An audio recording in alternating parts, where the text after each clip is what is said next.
mais um Fritz Filmes. Hoje finalmente chegamos à era moderna de filmes do Godzilla, que se divide em 3 séries diferentes, mas vamos falar sobre uma de cada vez. A primeira série que deu início a essa era é chamada de Monsterverse, e é a primeira vez que americanos fazem filmes do Godzilla desde o fracasso de 1998. Mas pelo menos desta vez as coisas parecem estar dando muito mais certo.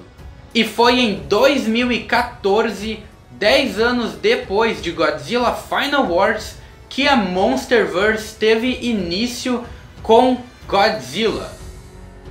Bom, é estranho que o 30º filme do Rei dos Monstros se chame apenas Godzilla, mas eu acho que é compreensível, considerando que ele representa o início de uma nova fase.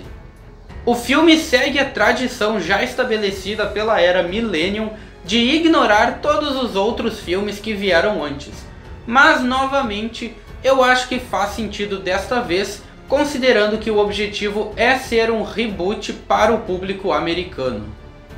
Este Godzilla também tem uma origem um pouco diferente das anteriores.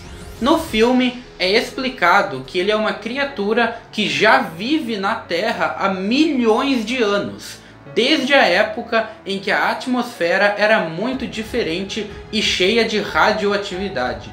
Com o passar desses milhões de anos, ele foi se adaptando a sobreviver nas profundezas da Terra, vindo para a superfície apenas em ocasiões especiais, como para enfrentar outros monstros. Uma das mudanças mais interessantes é que desta vez Godzilla não foi criado pelas bombas lançadas nos anos 40 e 50. Elas eram na verdade tentativas de matá-lo por uma organização secreta chamada Monarch, que esconde a existência de vários monstros no planeta Terra, incluindo o King Kong. O filme também estabelece que este Godzilla faz parte do balanço natural do planeta Terra e é usado como uma forma de arma para manter o equilíbrio em caso de ameaças que potencializem destruir o mundo inteiro. E convenhamos, essa é uma das melhores origens que Godzilla já teve, já que o fato dele ser tão antigo e tão poderoso fizeram com que ele se tornasse uma peça essencial para a existência do nosso planeta. Outra coisa que também é muito melhor neste Godzilla é o seu visual. Finalmente os americanos souberam fazer um Godzilla que se parece com um Godzilla. Eu até consigo imaginar os japoneses tendo criado este visual, o que é uma coisa ótima. E agora para os vilões do filme. Um casal de monstros chamados de MUTO, ou Massive Unidentified Terrestrial Organisms, que significa organismos terrestres maciços não identificados. Esse não é realmente o nome dos monstros, mas é a forma como eles são chamados. Esses são os primeiros monstros criados por americanos a enfrentarem Godzilla em um filme desde King Kong e o Zilla. Mas isso não significa que eles são exatamente originais.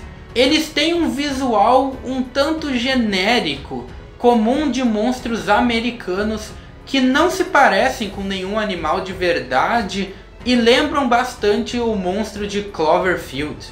Agora, uma coisa bem legal nos MUTOs é a diferença entre o macho e a fêmea. O macho possui asas e é um tanto menor do que a fêmea, que é quase do tamanho do Godzilla e possui muito mais pernas. E por mais que eu não ache que esses sejam os monstros mais criativos que já enfrentaram o Godzilla, eles cumprem muito bem seus papéis de vilões no filme. O filme começa quando o membro da agência Monarch, Ishiro Serizawa, uma clara referência ao filme original, vai investigar a descoberta de um fóssil gigantesco nas Filipinas. Presume-se que esse fóssil seja da mesma espécie do Godzilla, e dentro dele são descobertas duas esporas, como se fossem dois ovos. Um deles ainda está intacto, mas o outro já está aberto. E então vemos o rastro do que parece ser uma larva que saiu de dentro da espora. Enquanto isso, no Japão, o cientista Joe Brody e a sua esposa, que trabalham juntos em uma usina nuclear, vão para o trabalho em um dia que poderia ter sido normal, mas que resultou em uma grande tragédia. Um grande terremoto acontece e destrói a usina inteira, resultando na morte da esposa de Joe, que fica traumatizado com isso pelo resto de sua vida. 15 anos se passam e o filho de Joe, Ford Brody, que era criança na abertura, já está adulto e agora é um militar. Ele tem uma esposa e um filho pequeno nos Estados Unidos, enquanto seu pai ainda mora no Japão e continua arranjando encrenca. Ford tem que deixar sua esposa e filho para trás para tirar seu pai da cadeia. Ele foi preso por invadir o território da cidade, que se tornou proibido após o desastre. Ford descobre que seu pai está obcecado por descobrir a verdade por trás da morte de sua mãe. E ele acredita ser capaz de descobrir através de suas pesquisas, mas para confirmá-las, ele precisa voltar à sua antiga casa, que está na área proibida, para pegar seu antigo material que foi deixado lá. Apesar de relutante, seu filho aceita irem até a sua antiga casa e investigarem para ver o que conseguem encontrar. E ali bem no cantinho da tela aparece uma referência a Mothra. Yay! Eles conseguem encontrar o que Joey procurava, mas também descobrem que a área não é contaminada como eles pensavam e que alguma coisa está acontecendo no local da antiga usina. Mas para sua surpresa, eles são capturados por uma equipe e levados até a usina, onde Joe é interrogado. Lá eles descobrem que o verdadeiro motivo da tragédia é que o Muto, que havia nascido nas Filipinas, foi fazer seu casulo na usina para se alimentar da radiação. E desde então, a Monarch está escondendo a sua existência. E para piorar a situação, o casulo começa a se chocar e de dentro dele nasce o Muto macho, que imediatamente começa a causar destruição, o que infelizmente resulta na morte do Joe. E agora estamos presos apenas ao seu filho, que é encontrado por Serizawa e levado a uma reunião para explicar o que está acontecendo. Nessa cena, Serizawa explica tudo o que precisamos saber sobre Godzilla ou Gojira e os Mutos. Eles descobrem que o Muto está tentando se comunicar com outro monstro e se perguntam se seria Godzilla, já que os dois monstros são localizados indo em direção ao Havaí. O Muto chega primeiro ao Havaí e devora um submarino nuclear. E depois do lanche, ele vai em direção ao aeroporto, onde se encontra com ninguém menos do que Godzilla, que causou uma enorme enchente e agora está pronto para lutar. Pena que nós não vemos essa luta, já que o filme decide cortar para a próxima cena, em que só vemos um pouquinho da luta passando na TV. Depois disso, Serizawa e os outros descobrem que o Muto não estava se comunicando com Godzilla, mas sim com outro Muto, e Godzilla apenas estava ouvindo e os perseguindo. Eles então descobrem que a segunda espora descoberta nas Filipinas, que estava escondida no estado de Nevada, nos Estados Unidos, também despertou e dela saiu a fêmea, que vai em direção ao macho, destruindo tudo em seu caminho. O exército calcula que os três monstros irão se encontrar em São Francisco e criam um plano muito tosco de tentar usar uma bomba nuclear para atrair os monstros para longe da cidade, o que é óbvio que não daria certo. O Muto macho simplesmente rouba a bomba que teria servido como isca e leva até a fêmea, que nesse momento nós já descobrimos que está grávida. Oh não! A barriga dela está cheia de mutinhos que, se nascerem, podem destruir o mundo todo. Mas é justamente para isso que Godzilla está aqui. Ele também chega na cidade e finalmente vemos uma batalha acontecendo quando ele começa a enfrentar o Muto macho. Não demora muito para a Muto fêmea ajudar seu parceiro e então a luta se tornar muito injusta, com os dois monstros atacando Godzilla. Enquanto os monstros se enfrentam, alguns militares, incluindo Ford, pulam de avião no meio da luta com o objetivo de desativar a bomba, que pode explodir e destruir tudo que restou da cidade, matando muito mais inocentes. Eles conseguem tirar a bomba do meio do ninho dos mutos, e Ford tem a ideia de incinerar todos os filhotinhos antes que eles tenham a chance de nascer. Quando a fêmea percebe, ela fica furiosa e vai atrás de Ford, mas Godzilla consegue impedi-la com seu glorioso raio atômico. O raio, porém, ainda não é o suficiente para segurar os mutos, e a fêmea continua perseguindo os humanos enquanto o macho enfrenta Godzilla. O rei dos monstros consegue matar seu inimigo cravando seu corpo contra os destroços de um prédio e vai em direção à fêmea para terminar o serviço. Quando a Muto fêmea está prestes a matar Ford e recuperar a bomba, Godzilla a agarra pela cabeça, abre sua boca e cospe seu raio atômico com toda a força dentro dela, em uma das melhores mortes de monstros. A cabeça da fêmea se separa do corpo e Godzilla ruge vitorioso.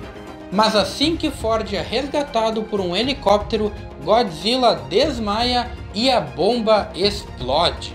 Na manhã seguinte, Ford finalmente se reúne a sua esposa e seu filho, enquanto Godzilla se levanta e é aplaudido por todos como salvador da cidade. Apesar de ele também ter causado bastante destruição, mas pelo menos ele matou os outros monstros e agora está indo embora em paz.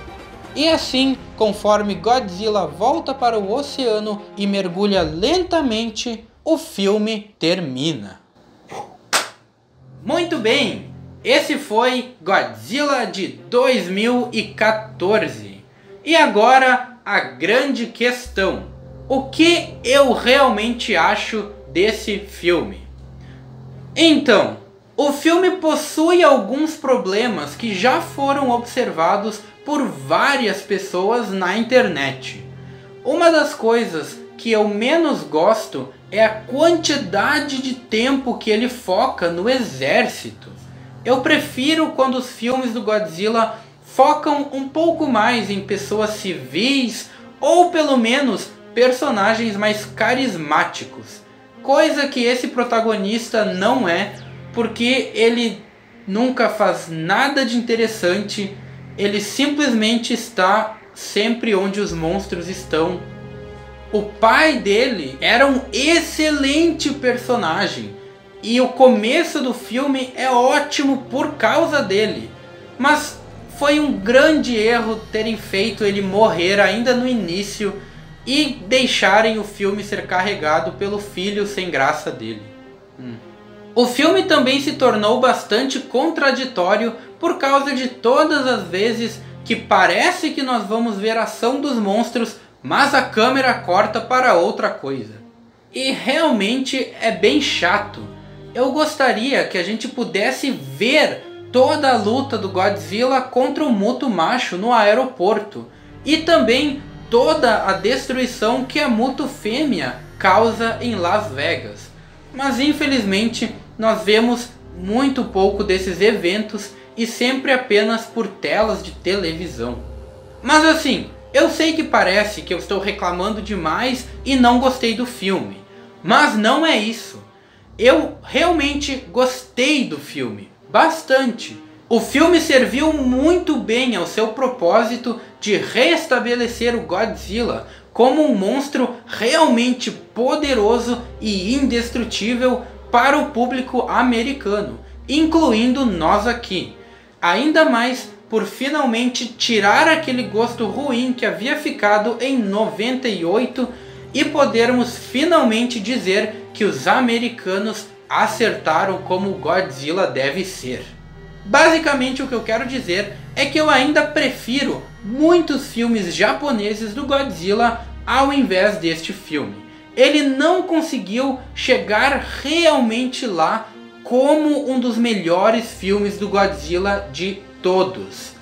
Mas, como eu já disse, ele foi excelente ao cumprir seu propósito de trazer finalmente uma ótima versão americana do Godzilla. Agora que já falamos sobre o primeiro filme da Monsterverse, vale lembrar que o segundo filme nessa série é Kong Skull Island. Mas não vamos falar sobre esse filme ainda. Vamos deixá-lo para quando falarmos mais sobre o King Kong.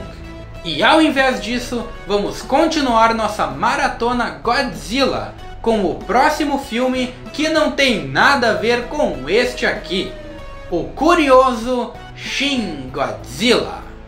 Muito obrigado por assistir a mais este vídeo, deixe seu like, seus comentários e até mais!